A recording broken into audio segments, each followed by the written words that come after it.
Hi, welcome to Asynchronous Monday. My name is Mr. Barnes. I'll be your host today as we look into probability, the chance that something is going to happen. Turn in your notebooks to page 94.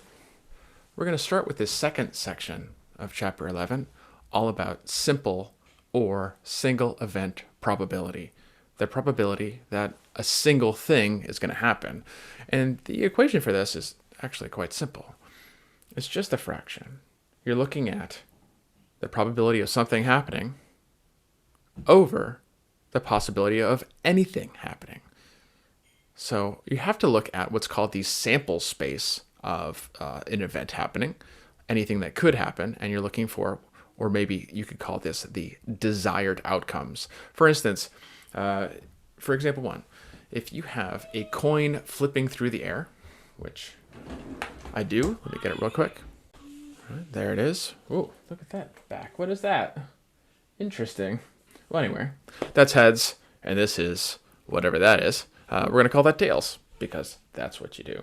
So if I was thinking about the two possibilities for this, the probability of, let's say I wanted to win a coin toss, I had to choose one. I'm going to look for the probability of heads happening. I would think of that fraction. How many total possibilities exist? And now, either I'm going to get heads, that's one possibility, or I'm going to get tails, so that's another possibility. I guess there is a slim chance that it could just, land there mystically and never actually fall down to one side or the other. Or it could just stay up in space. Maybe all the atoms decide to go up all of a sudden and it never actually lands. But anytime I've ever thrown a coin, if I was going to make an experimental probability of this, there's only two possibilities. And of those two possibilities, there is only one that I want.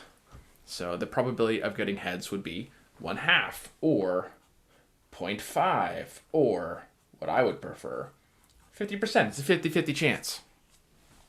When we talk about probabilities, we often put them into percents because they get more complicated than a coin. Like if I was going to talk about the probability of someone winning an election or the probability of it raining, I would probably see that in terms of a percent. You could even take the experimental probability of, let's say, if you're a softball player and you had gotten a hit 3 out of the last 10 times, you could say, well, there's probably a 30% chance I'm going to get a hit on the 11th at bat. And of course, at the 11th at bat, it would change depending on whether or not you got a hit.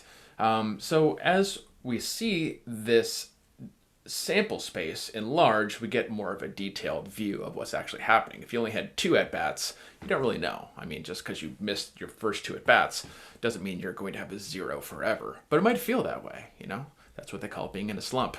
So as this sample space increases, we get a more definite idea of what the probability is. If I was going to, let's say, how about the probability of, let's say, a 5 or a 6? If I was going to roll this dice right here, I would think about, where's my die? Oh, there it is. I always dislike the fact that this was called a die. It's kind of so negative. So we'll call this a single piece of dice to stay a little more positive. So anyway, I have 6 possibilities on this number cube, on this single piece of dice, and I'm going to put that at the bottom. I guess there is the slight possibility it could just dance there on a corner like that movie Inception, and it just kind of stays there and never decides which way to fall. But I've never seen that happen. It always, if it's a good cube, these corners have a way of just making you choose. So of those 6 possibilities, how many are 5 or 6? I think about those days of Monopoly, and I'd have to land on a 5 or 6 to be safe and not have to pay any, what do they call those, rent, to my landlord. And of those possibilities, that would be 2, which is equal to 1/3 or 33 1/3%, or 0.33333333333 infinity. This is an asynchronous class. You probably have noticed. If you've been talking to me for the last 5 minutes, I can't hear you. So you're going to have to actually put that into an email. But let's say this wasn't an asynchronous class. What's the opposite of asynchronous? Oh yes, unasynchronous. So if this was an unasynchronous class, what was the probability of you being called on and me making you turn on your camera or else face certain humiliation from your peers? Well, that would depend, right? So what is the probability of being called on? being called on. Well, you would have to decide for yourself how many people in class could actually be called on. You'd have to say, what is the sample space here? How many people are in this class? And I'm doing this lesson for more than one class, so let's just say it's 20. Right? Out of 20. And of those 20 people in class, you are only one of them. So it would be about a 5% chance, 1 out of 20. But let's say I was going to say, oh, I'm only going to call on people without cameras on, I'm only going to call people. That seems fair, right? If you have your camera on, you're putting yourself out there, and then you could count the number of people without cameras on. You could look at this and be like, oh my gosh, well, 8 people have cameras on, so that means this goes down to 12. So that 5% has become 8.3%. 8.3%. Let's say that I said, well, I'm only going to call on a person whose last name begins with M. Well, oh my gosh, there's only 3 of us in the class. I'm one of them whose last name starts with M. So that ups it to a 33%. So sometimes the sample space can change just as well. Maybe out of those 20 people, I would say, well, what's the probability of calling on one of the, people who identify as male, let's say, and you count the number of people that identify as male, that'd be 11 out of 20 for that, et cetera, et cetera. But really, when you're talking about a single event, just one event happening, it's just a single fraction. The possibility of anything happening versus the possibility of a desired outcome or a specific thing happening. As we think about making decisions in life, that sample space gets bigger and bigger and bigger, right?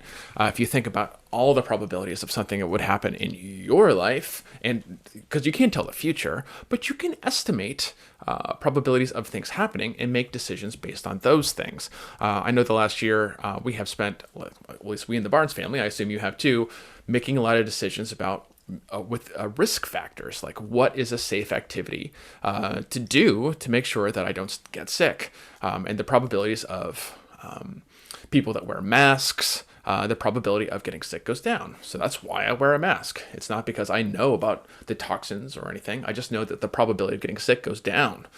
When you get vaccinated, the probability goes down even more. So, when you're thinking about being able to make good decisions in the future, I think about estimating probabilities. It's a necessary skill that we all go through. It's not all about coins and dice, which if you want to play games with your friends, it's helpful to know those things. But it's about good decision making. It's about problem solving. And it's knowing that certain activities comes with certain probabilities of risks and certain probabilities of rewards. So knowing those, you can make better decisions and be healthy and happy into the future. We'll talk more about this on the Tuesday, Wednesday class, but that's pretty much the idea. We're talking about the total outcomes on the bottom and the desired outcomes on the top.